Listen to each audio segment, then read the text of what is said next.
وتجي أنا وينوي مادين runtii shirkadaas waxay danaynaysaa inay dalkeena ka beerto calafka ama waxaan xoolo cunaan iyo wixii kale ee midha ee marka kala baxday laakiin iminka heshiiskayga waxa weeyaan inay calaf ka beeraan waxayna weydiisteen dhul 4 kilomitir ah oo inaynu dalka Jamhuuriyadda Soomaaliya aynu ka siino runtii wadahadalo dheer iyo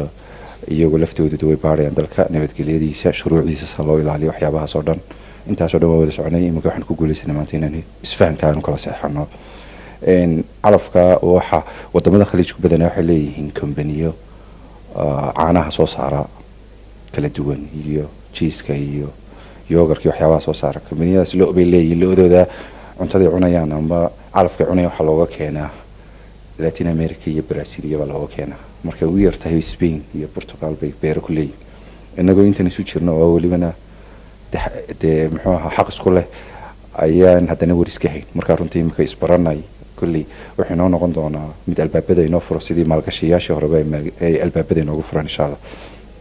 marka runtii waxay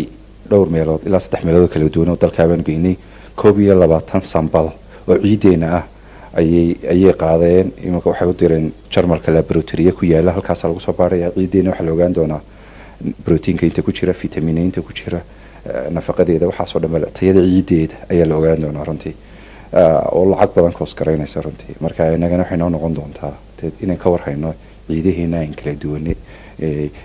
research ama macluumaadkeeda ay noqon doontaa ciidda kadib waxay runtii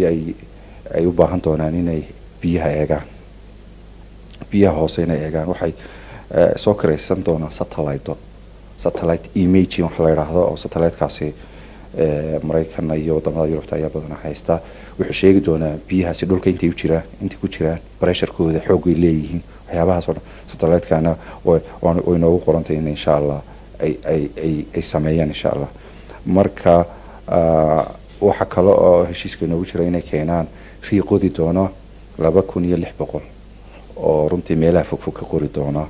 ceelal badan community-ga dhulka meeshan ka siin doona 3 meelood ka doortaan runtii wuxuu noqon doonaa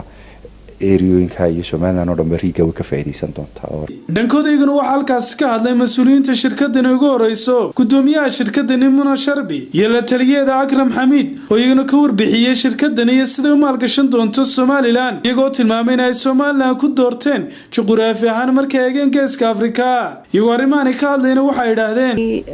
التعاون مع بعض والاستثمار إن شاء الله في أرض الصومال من المشاريع إن شاء الله سوف تقام على أرض الصومال هي من المشاريع الناجحة وهي مفيدة لجميع الأطراف هي ليست شخصية بل هي مفيدة للجميع وللحكومة ولأهالي أرض الصومال. رحيم. طبعا أهمية المشروع هذا تكمن في الموقع الجغرافي الممتاز لأرض الصومال